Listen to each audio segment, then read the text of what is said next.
Hey guys, LJ here. So I don't usually watch the news, but I did become aware of a story that's out there today about a yoga teacher, a yoga influencer who had a stroke because of one of the poses that she was demonstrating to her followers.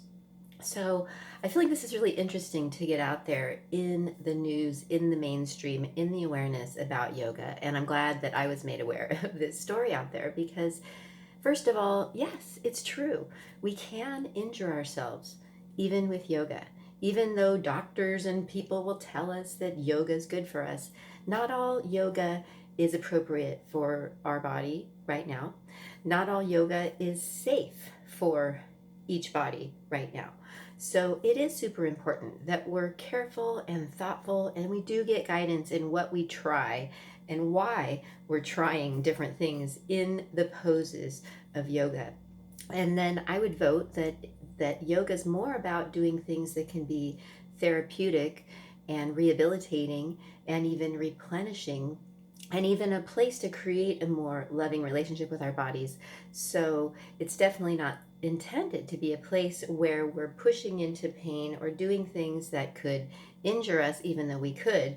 But part of the finesse that makes something yoga is the approach we're bringing, is that relationship we're rebuilding sometimes with the body, and that listening that we're learning to do so that we don't go too far or hurt ourselves, right?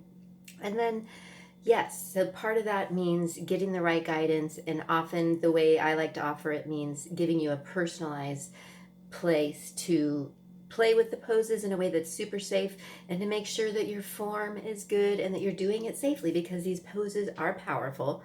They can injure us if they're not a good choice for us or if we do them wrong. So we want to do them right. We want to do ones that are right for us. And we want to do them in that yoga way that's about listening to the body, not pushing into pain.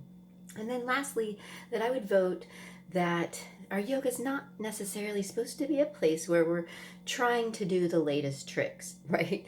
I know for me at some point, especially coming out of chronic pain and an injury and getting back to feeling great, feeling agile, feeling playful, and I like to do things like handstands, but in a way that's safe and therapeutic and aligned and thoughtful and right for me, right?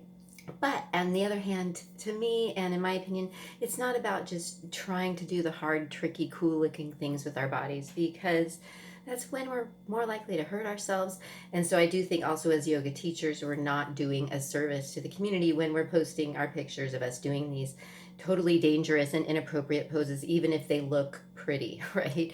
Because they're not appropriate for a lot of bodies. People could hurt themselves, and they might even be hurting that yoga teacher, right? Even if she or he looks pretty in it. So, yeah, it does matter how we do it. We can injure ourselves, but if we do it right and we use it right, yoga can heal injuries, actually prevent strokes, help us heal from things like strokes. But it is powerful stuff. We do want to be thoughtful with it. And as one of my favorite yoga teachers, Eric Schiffman, said, it's not about just becoming more and more fucking bendy, right? It's not just about stretching and see these tricks you can do with your body, because we do have this body for a lifetime and we do want to take care of it. And it is smart to use those poses in a way that's really only going to help us, right? Maybe it's not so important to look tricky and cool in a pose, but to do something because of how it feels. So, thankful for that teacher sharing her experience, and I know she's really reaching out, and hope that's helpful if you heard that news story or you didn't, and more of why it's the yoga, how it's the yoga, but how we want to use it and do it so it doesn't hurt us, right? And it only helps us. So, all right, thanks for listening, guys. Namaste.